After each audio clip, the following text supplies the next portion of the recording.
Hey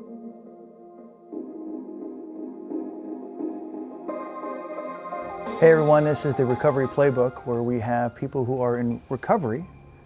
They're entrepreneurs and they fill themselves with mind, body, and spiritual ways of doing things. And today I'm so blessed to have Marianne Murphy, who's a dear friend, but also a very, very talented interior designer, creative, and loving mother. And nature lover. And nature lover. And so what I want to ask, first thing out of the bat, just because I'm an entrepreneur, is tell me about your business, how you got started, some of the journey along the way, the ups and downs, because there is no clear path to success in business. Absolutely So tell me about your business. Well, I had my interior design business when I got sober. How I hung on to that, you know, I did. I had a relatively high bottom, doesn't matter. And along the way, I created, my business went from, I remember seeing Steven Tyler give an interview on VH1 a couple years after I got sober. And he said, all my albums went gold when I drank. But when I got sober, they all went triple platinum. That's what happened to my business. It went triple platinum. Got it. Yeah. Got it. And that was the interior design business. Having that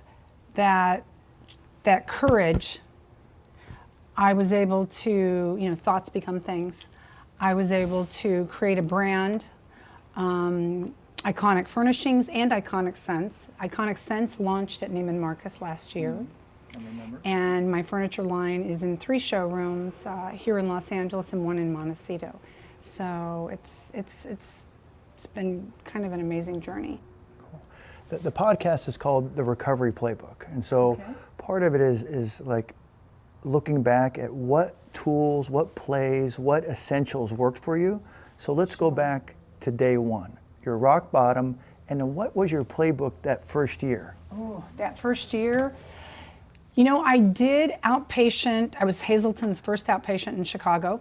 I, thank God, it was within walking distance of my house, right there in the Gold Coast. So every day I would walk down, I would do exactly what I was told, and then I would walk back home at 10 o'clock at night with a mind buzzing, filled with, holy shit, this is what it's come to.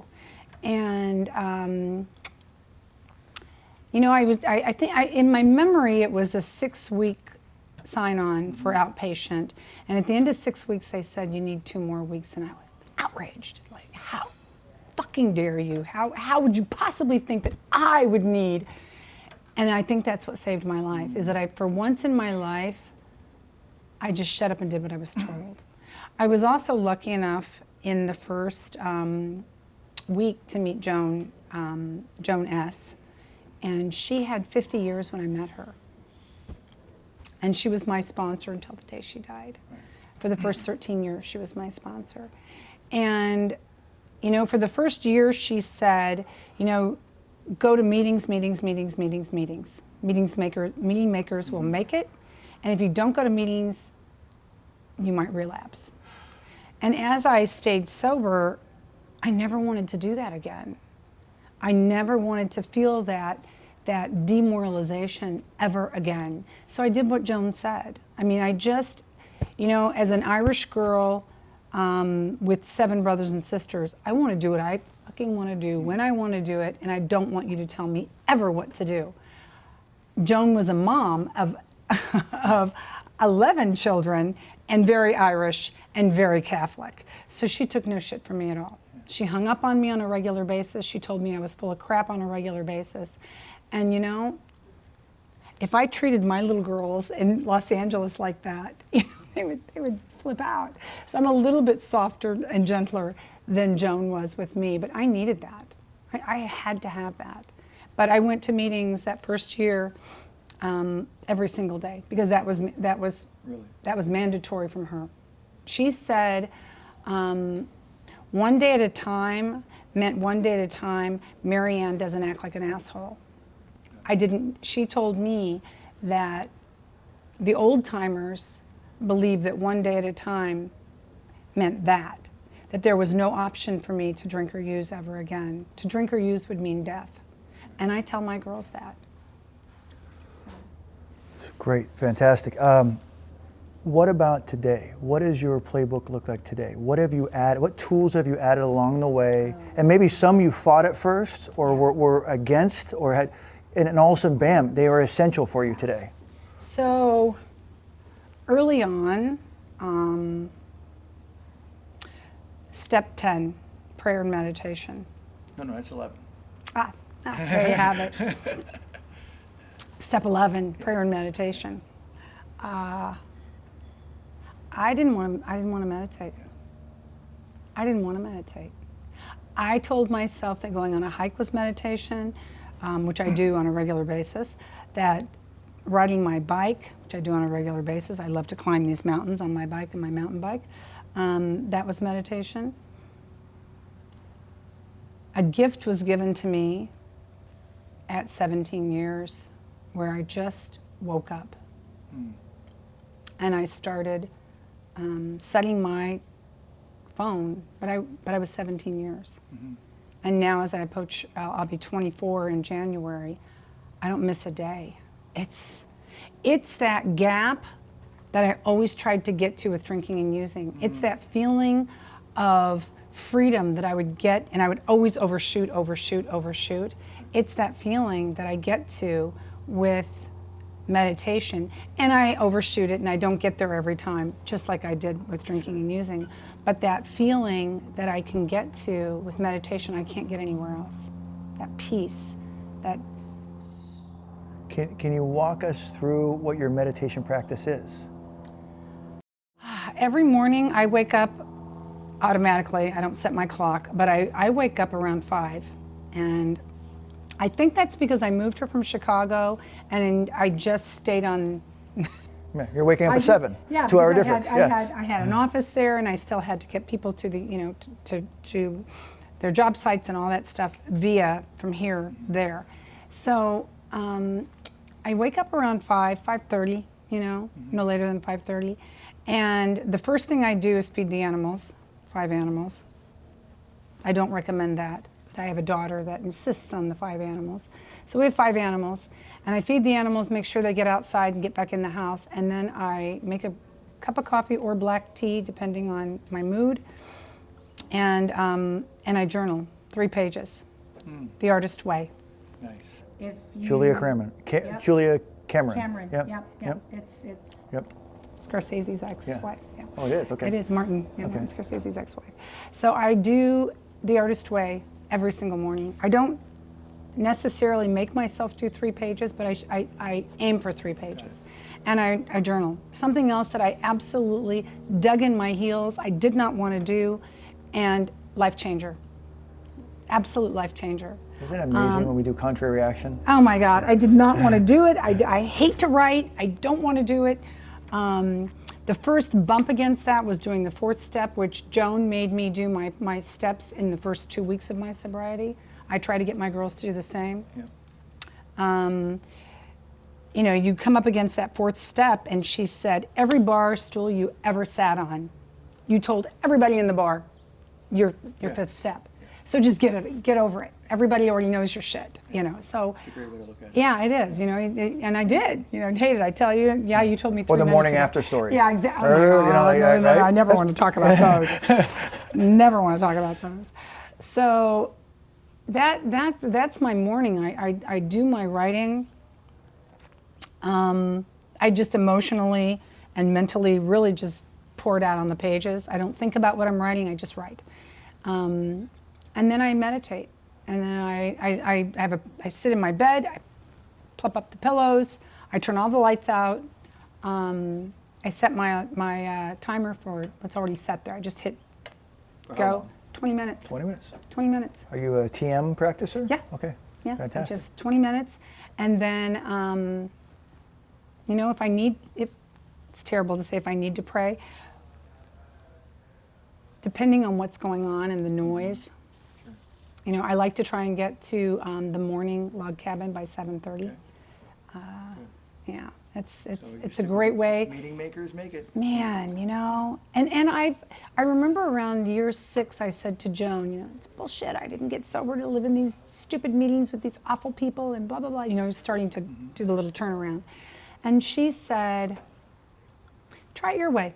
Just don't drink or use. But try it your way and see what happens. And I'm here.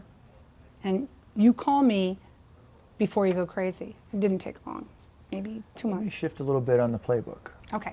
You're a successful businesswoman. Give me 3 essentials in business that have saved your ass, kept you out of trouble, kept money in the bank, whatever that is. 3 essentials that you've learned over. Wow. The number one is pause. Pause. Pause. Yeah. Restraint of pen, text, and tongue. Those are the 3 right there. Okay. That's all you need. Got it. Restraint. Got it. If someone, and in my business, I'm an interior designer. I deal with a lot of personalities. If I can pull that back and just not send that, don't hit send. Don't, pen, text, and tongue. So, in recovery, there's been 3 words that have come up for anybody dealing with trauma, alcoholism, addiction, and I'm going to go through these 3 words. Shame. Oof. How have you dealt with shame? I can feel shame in a share. My face feels hot, and I know instantly that I have shame around that conversation. Joan taught me that. Okay. For years, I had a bracelet that said, "Face your fear and do it anyway." Yeah. And that's around a lot of my recovery. A lot of things that showed up were, for me, felt shameful.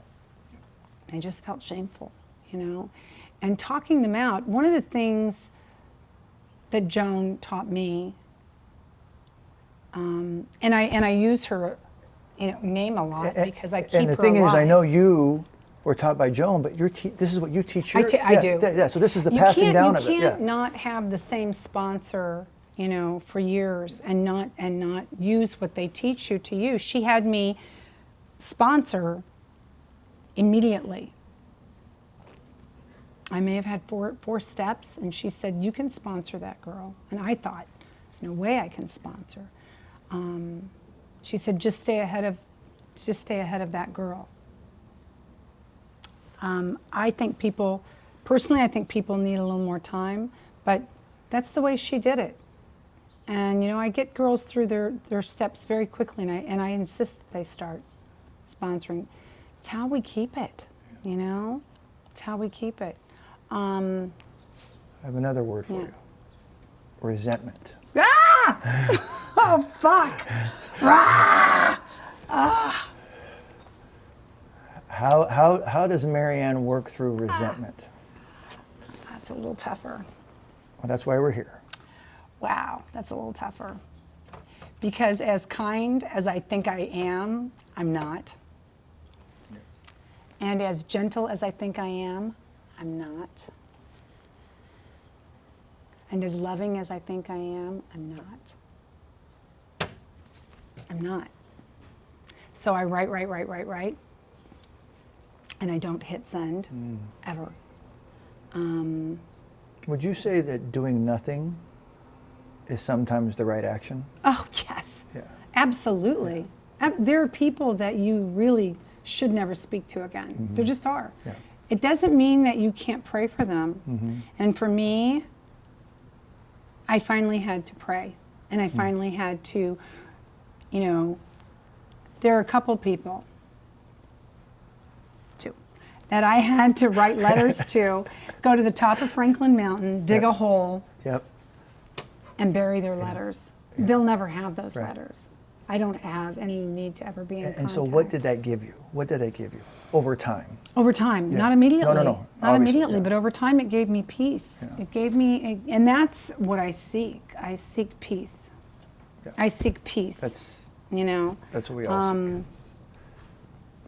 Yeah, I seek peace. Or I just remove myself from that narrative as quickly as I can. Okay. A big part of our playbook examination is self-care. So I need to know what you do to keep your mind fresh, keep your body hot and all that stuff, and your spirit. What keeps Marianne's spirit going? So those two, mind, body, and Music, spirit. mountains, You know, I moved here from Chicago to be outside. I mean, holy cow. You know, I have a big, nice scar on my foot from paddleboarding. Okay. Yes, proud of it. Today I went and did cryo chamber. Nice. Yeah, no, it's total immersion. Wow. Yeah, yeah. Tell us a little bit about that. What is that experience like? It's 3 minutes of freezing your ass off. Okay. It's a cryo chamber. You go in, they shut the door.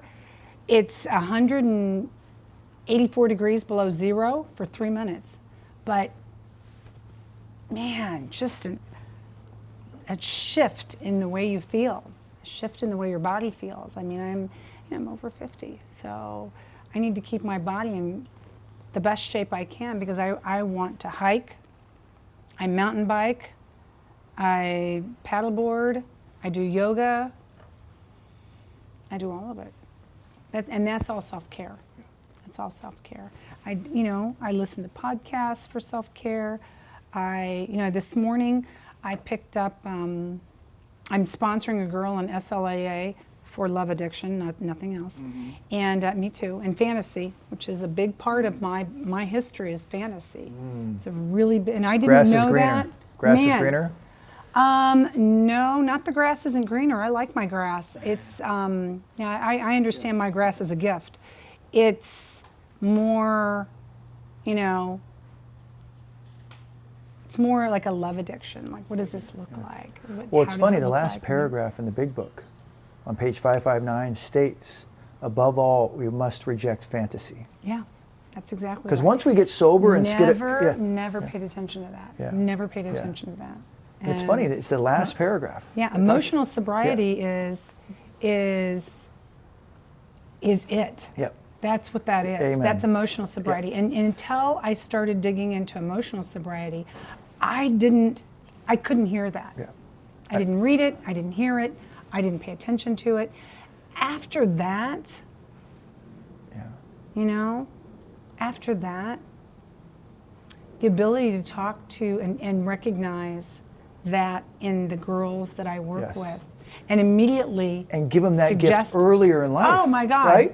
Get it at 25. Early. Get it the minute that I see it, and say, you might want to think about looking into this other program in conjunction. Amen. I'm so glad you brought that up. Because fantasy for most women, and I honestly, I blame Disney. We're told at a young age, a knight in shining armor is going to save you. Fucking save yourself. We are self-supporting through our own contributions. I always have been, but even after a 20-year marriage, where is he? Where is he? Fuck that. If he shows up, he shows up. If he doesn't, right. Yeah. So a couple more questions. Sure. What are the tools you use today for recovery? The tools as a businesswoman, tools as a mother, a friend, stuff that you just know that is your go-to to keep you sane, but also have peace of mind. It's something different every day. I actually do a little thing on Facebook. I've done it for years, and I call them my tools for the. I love seeing that. Yes. My tools for today, and sometimes it's always gratitude, always. And the fourth, I don't know if you ever noticed this, but the fourth thing I only list four things. I list 4 things always, and the third thing is always love. And it's really self-love, which I think is one of the hardest things for an alcoholic to come back around to. I continually educate myself on sobriety. I just finished Melanie Beattie's Why Do I Dislike Myself So Much? I think that's the name of the book. I literally just finished it. I read it before I can give it to a sponsee. I want to know what I'm not going to suggest something that I haven't read. So I continually read. And I continually look at ways that I can be better in this conversation, continually. And I find a lot of it in music, and in silence, and for years I would hike and I would listen to really loud music. I only want to hear what we're hearing now. I don't know where I heard it, but I heard silence is the language of God. Yes. Yeah. Yeah. And that's hit me in the last couple of weeks, and I agree with that. Yeah, that silence is key. I have a healer that I see sometimes, and she gave me a book called The Journey of Silence. And I haven't even come close to, not even close. Sit in silence during your meals, sit in silence. I have a teenager, that's not happening. Right. That's not happening. So my tools with my teenager. Yeah.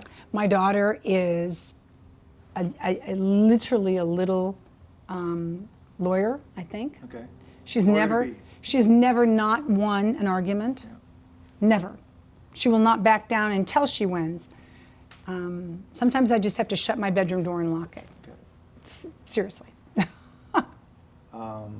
So my last question is, it's a mission question. The mission of your company when you started it, okay, and how you, what you wanted to accomplish here. Which one? There's three. The interior design company. Yeah. The mission.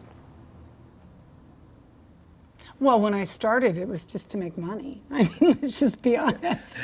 You know, Yeah. that was the mission, and along the way, I mean, I've been successful, Yeah. and I have the ability to accept and turn down clients and jobs depending on what. Right. But, you know, I don't want to take on anything that will jeopardize my peace of mind. Sure. You know, and sometimes, unfortunately, work is just work and you have to. Yeah. But if it gets to that point, I'm not afraid to back away and step away from a job and admit defeat. So we're big proponents of legacy. What's Marianne Murphy's legacy? Sobriety. That is my. Got it. That is my. You know, someone asked me years ago, like, what do you think you're here for?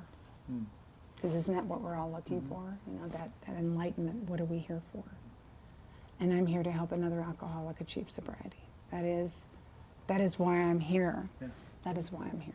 That's why when I call you, when I say I have a young lady who needs a good sponsor, the answer is always yes. Well, you don't say sponsor, you say a mentor, which is even cooler. Okay. Oh, cool. Which is even cooler. Yeah, because I think it's a mix for us. It's a mix of the sobriety, Yeah. the fog lifts, and then the young woman or the young man goes, what am I going to do with the rest of my life? Yeah. And it's What people now? like you What now? who have already been down that journey to say, hey, Yeah. let me show you what I did. Yeah. Yeah, let me show you what I did. Let me show you And the life I built. And don't be afraid to fail. Yeah. Fail. It's okay. Create something. I've created several businesses that went nowhere. I did 2 clothing lines. Wow. Flush. Yeah. I mean, just take a big pile of cash and flush it. Yeah.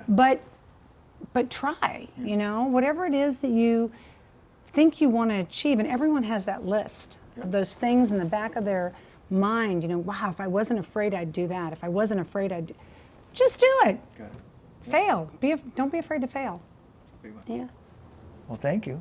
Absolutely. Thank you. Marianne. So good to see All you. right. Thank you for letting Yep. me be your first. Yes. Yeah. That's So that's the amazing. recovery playbook with interior designer Marianne Murphy. Peace. She's a quality woman, a sober woman, a great mom, and a great friend. Thank you. Thank you so much. Thank you for having me. I really appreciate Yeah, it. it's been fun. It's very sweet.